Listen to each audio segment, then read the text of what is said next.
I think it's time to talk a little bit about smarter home life and maybe the smart home in general in 2018.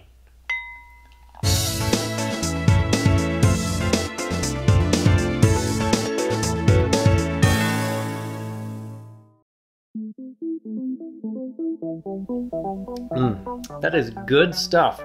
Happy New Year to everyone, and welcome back to, well, a kind of slightly revised Smarter Home Life. It's 2018. There's a couple things I wanted to kind of start off with. I mean, all right, start off with one day late. Happy New Year. I guess depending on what part of the world you might still be celebrating New Year. But anyways, I've got some notes. This is not exactly going to be a Q&A. It's not exactly going to be a news. It's not exactly going to be really anything necessarily. Just kind of an update. This goes for everyone publicly and also everyone out for Patreon. I wanted to do a separate update for all the patrons this week, but just it's kind of a time crunch. So I wanted to put this out there because I felt that not making any content for perhaps several months was probably a really bad idea. Really, when I had said, yes, I'm taking a break and kind of everything is just kind of grinding to a halt, that is true. And that's pretty much what happened. I did see, I haven't been able to go in and read comments and respond to comments from like every single video, and there's many, many, many comments. I did happen to go on and take a look at the comments and the statistics and likes and so forth for the thank you video, and so thank you for responding kindly and being very nice about it.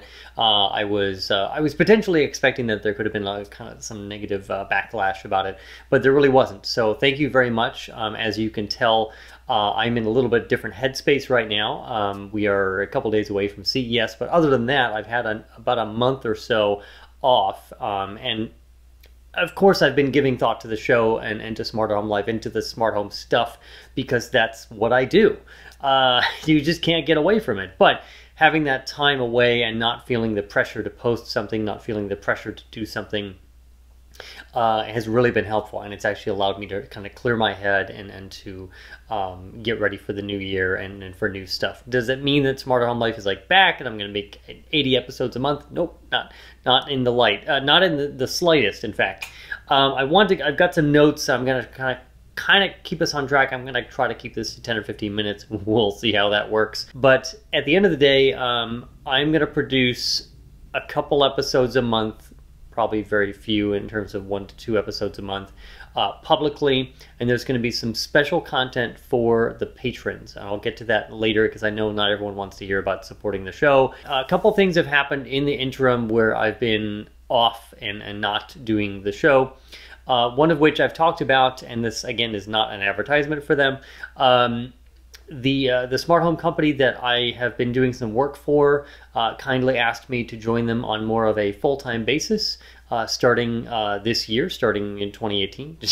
So now I am really having to devote, not that I don't want to, but I am having to devote much more of my time to them. I am representing them. I am part of the team at CES. So you will see me. You will see me most likely out being interviews, but being interviewed by the tech and other media. So that's really exciting for me. A little nerve-wracking as well, but I think you know, all of this YouTube stuff has prepared me for that. I can't promise that I'm going to cover CES like I did last year and previous years. I'm going to be there not necessarily to actually roam the show floor looking for what's new. It is a different thing this year, but I will try to get away from the booth for a little while and kind of go see what's new. This is, if I go into my kind of CES and general predictions of the year, if I kind of put my look into my crystal ball. And what's funny is, you know, we'll talk about this in a second. A lot of people think and kindly thank you for these comments, you know, that I think really clearly and can really kind of see through to what's going to be happening, and that maybe I'm kind of like Yoda. And what's funny is someone actually gave me this cool little Yoda figurine at Christmas, and I was like, wow, okay, well, I'll use it on the show. But anyway, so thank you to the person who gifted that to me. So if I try to act like Yoda and have some kind of intelligence to this whole thing, that's where I think 2018 is going. I don't think we're going to see a plethora of brand new, like, breakthrough product announcements like we did it in 2017, because It's kind of in every other year. That's how the tech industry works anyways, kind of tick-tock, and the talk years are the big ones and the tick years are the smaller ones. So that's what I feel. Well, obviously there have been announcements of products that haven't happened yet and so forth. So I think that's what we're going to see in 2018. Just minor stuff. It's no longer a question of, can we make smart locks? Can we make sensors? Can we make, you know, every possible smart device that's out there? Can we do it? Is not a question. It has been done. Battery efficiency will get better, wireless performance will get better, Bluetooth 5 will be starting to really roll out across devices. But really it's the question of, how do you make this stuff more thoughtful, easier to set up, easier for the consumer who watches, you know, YouTube videos, watches and reads reviews, and goes down to their local store or Amazon, buys the stuff, gets it home, and then finds out, oh, this is more difficult to set up and to make all this stuff kind of dance and do all the things that it does, or that they do in all these fancy videos that I see. That's the challenge of the smart home going forward, and many other people outside from me have kind of predicted that that's what the future has to be, in terms of, this is what the future is going to be for the smart home. Intelligence, AI, machine learning, but done in a thoughtful, non-creepy way. I have an entire article that I talked about this subject, one of the last pieces I wrote on smarterhomelife.com, so you can take a look at that. So I think that's what we're seeing in 2018. We'll see what is happening at CES. I haven't seen that many announcements or pre-announcements of mind-blowing products. We'll obviously see some more robots. I don't want to overpromise and under-deliver on Smarter Home Life. So it means that things have changed even further from what I talked about in the last video. But I'm committed to continuing to make these videos. I'm committed to showcase in somewhat of a real-time or kind of tape-delayed DVR format of the move from this place to the new place. The move from this place will probably take place sometime, I'm just going to say late spring, because there's no date at this point, and I'll try to document it as best I can. Some of that will probably go to Instagram. That's kind of what I'll probably wind up using, the Smarter Home Life Instagram, which has kind of been dormant for a while, to document the transition from this place to the new place. And whether or not I can produce new content on the move and how you go from one smart home to the next, I am probably going to be producing less product reviews. At this point, the name of the game is going to be more how-to content, finishing the getting started with series that I started and had to kind of put on hold for a while. And the other reason I'm going to kind of slow down the product reviews is simply because, as someone who works for a smart home company, it's much more of a challenge and kind of a conflict of interest. I can't really accept review products from companies because they're going to say, well, you work for the competition. That's kind of a no-go. I can't promise right now, and in fact, I won't promise any certain schedule of, like, I'm going to do 5 videos a month, 4 videos a month, something like that. What I'm going to promise, and this is going to lead right into Patreon, is the Q&As are going to continue. There were a couple, not very many, but there were a few emailed questions from December. I'll probably try to find some questions from the comments. The email is still the best way because the comment system on YouTube is still not really great. So email is the best way. questions@smarterhomelife.com, still the best way to reach me. Answers may be delayed, but that's just the nature of the way it is for now. And the more interesting ones will go on to the Q&A episodes. I want to continue that. I think they're really helpful for people. I think people really enjoy having their questions answered personally by me and then seeing them show up on the show. The other thing I'm going to do is something special for Patreon for those who want to contribute to the show financially and to help buy products and to do this stuff and to help kind of maybe pay for the move and to be part of the decision-making process of what should the new place have in it. Should I take everything that I have and chuck it right out the window? Should I start over? Should I convert everything to smart lighting? Should I go everything Bluetooth devices, which is not really feasible? Should everything be Zigbee? Should it be all Z-Wave? You know, should it be a mix? Should I just kind of abandon my software-based server system that controls everything? Should I really try to be like an everyday consumer and run the entire thing on a Wink Hub? I want your opinion. I want your feedback, because it'll be a new space, it'll be a new place to automate, and this is the time to make those decisions. So that's where Patreon's going to help, everyone who's supporting on Patreon at $5 a month or more will get to help in those decisions. I'm going to redo Patreon. When I started it and the show was already going, I kind of looked at what I wanted to do with it, kind of what everyone else was doing with it, and kind of made a mashup of what I thought it could be. And to be honest, it really hasn't. I truly haven't been able to really fulfill everything that I wanted to do with Patreon, and I think not everyone perhaps feels that they got everything that they wanted out of it either, and I tried to make it way too much. So having the time off has been really helpful. And so I'm gonna redo Patreon into 2 different levels. Obviously, there's always something where you can just contribute $1 a month or $2 or whatever you want without any reward as well. It's always customizable. If you don't know what I'm talking about, Patreon is a great way of helping creators make their content and pay for it. It's like the old-fashioned concept of public television and public radio. Patreon made a mistake in December. It kind of coincided with the show's closure or temporary pause, and Patreon, let's just say they shot themselves in the foot. But luckily they reversed the decision, so good on them. They were going to shift all of the paying of the merchant fees to the supporters instead of the actual creators, and that was a bad move. So now they put it back on us, which is fine. That's the way it should be. So $5 a month, $10 a month. It's going to be really simple. $5 a month, you're going to get all the special stuff in kind of the DVR format. You'll get access to the live stuff, but you'll see it as it was recorded. At $10 a month, you'll get all the live stuff. You'll get everything at $5 a month, which includes all the kind of like little behind the scenes things and my own updates and rants and all that stuff. So I'm going to continue the live updates for the patrons once a month to say, here's what's new, this is what's going on, the stuff that I'm not going to share publicly that I'm going to share to a smaller audience. And this was suggested, and I had kind of kicked around this idea, but it just never happened, and I really like this idea. So kind of a little bit of a takeoff of the Q&As, which are going to continue publicly, but for the patrons at $10 a month, you're going to get at least an hour every single month of my time live, in terms of everyone who's contributing $10 a month will simply get, you'll get a chat room. We might actually be able to pick someone or maybe 1 or 2 people to actually interact with me directly on the live stream, which will be patron only. And this is going to be pretty cool. And some of you have actually asked for it directly. It's kind of like the personal consulting sessions I do, but kind of in a group format. So I'm not really, and I'm not dedicating it to just one person. So I think that's going to be great. I'm going to put some contact out there to ask about what days, what times would work best.